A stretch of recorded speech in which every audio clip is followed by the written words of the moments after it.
আর journeying লাইফের চ্যানেলে সবাইকে জানাই গুড মর্নিং, শুভ সকাল জানিয়ে আজকের দিনটা শুরু করে দিই। তো চলো বোলপুর যাওয়ার জন্য আমার সাইকেল রেডি হয়ে আছে। তো চলো বোলপুর যাওয়ার আগে দেখো কালু কী করছে।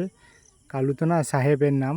দেখো এবারে আমি বেরিয়ে পড়লাম সাইকেল নিয়ে। তো চলো দেখি রাস্তাঘাটে কেমন আছে অবস্থা। কালকে রাত্রে হালকা বৃষ্টি হয়েছিল, ওর কারণে রাস্তাঘাটে একটু সবুজটা বেশি লাগছে, যে আমি মেন রাস্তায় চেপে গেছি। আর এখানে দেখো খেজুরগুলো কত সুন্দর গাছে ধরে আছে, দেখলেই মনে হয় যেন পেরে খেয়ে নিই। আর এই রাস্তাটা দেখো কত সুন্দর ফাঁকা, চারিদিকটা দেখলেই মনে হয় যেন সাইকেল চালাতেই থাকে। আর এদিকে আমি বোলপুর পৌঁছে গেছি। আমি এখন আছি ওভারব্রিজের উপরে। দেখো পেছনে দেখো স্টেশন এখন ট্রেন দাঁড়িয়ে আছে একটা। তো যাই হোক, আমি যাবো এখন মাছ বাজারের দিকে। তো চলো যাওয়া যাক। তো এই দিকে দেখো, এখন দেখাবো তোমাদের লিচু। দেখো লিচুর ডাক হবে এখানে, প্রচুর পরিমাণে আমদানি হয়েছে লিচুর। দেখো চারিদিকটা লিচুর কিন্তু প্যাকেট লাগানোই আছে, ডিমের ট্রেতে ভরা আছে, সব ডিমের পেটিগুলো থাকে ওতে।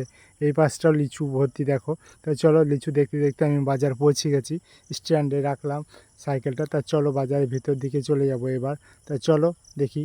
আবার ট্র্যাক্টরে করে মাছ নিয়ে চলে এসছে, মাছ আছে শুধু রূপচাঁদ, রুই আর পোনা।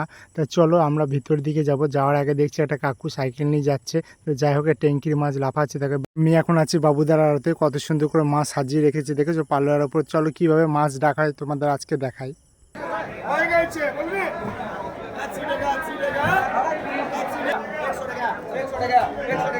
আমি একটু বাইরের দিকে চলে এলাম, দেখছি মাছ কিনে সবাই সাজিয়ে রেখেছে। এদিকে চিংড়ি মাছ একটা কাকে নিয়ে চলে গেল। এটা বোলপুরের মধ্যে সবচেয়ে বড় ব্যবসাদারের দোকানে যে সামনে লাগানো আছে।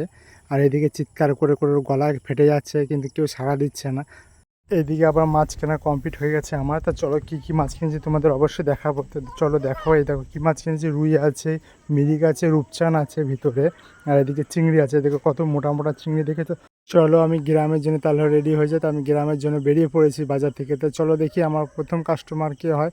তো চলো, আমি আমার প্রথম কাস্টমার তোমাদের দেখাতে পারি না, কারণ হচ্ছে আমার ভিডিও করার কেউ থাকে না শ্যুট করার। তা যাই হোক, আমার মাছ শেষ হয়ে গেছে, আমি বাড়ির দিকে রওনা হয়ে গেছি। তা চলো আমি বাড়ি যাচ্ছি এখন। দেখো কত সুন্দর জায়গাটা, দেখো দেখতেও ভালো লাগছে জায়গাটা।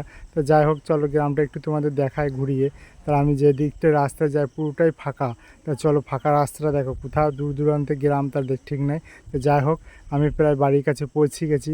তা তোমাদের যদি আমার এই ভিডিওটা ভালো লাগলে অবশ্যই একটা লাইক আর একটা কমেন্ট করে দিও, কারণ হচ্ছে কমেন্ট করলে আমার ভিডিও করে আরও উৎসাহটা বেড়ে যায়। ওকে টাটা, সবাই ভালো থেকো।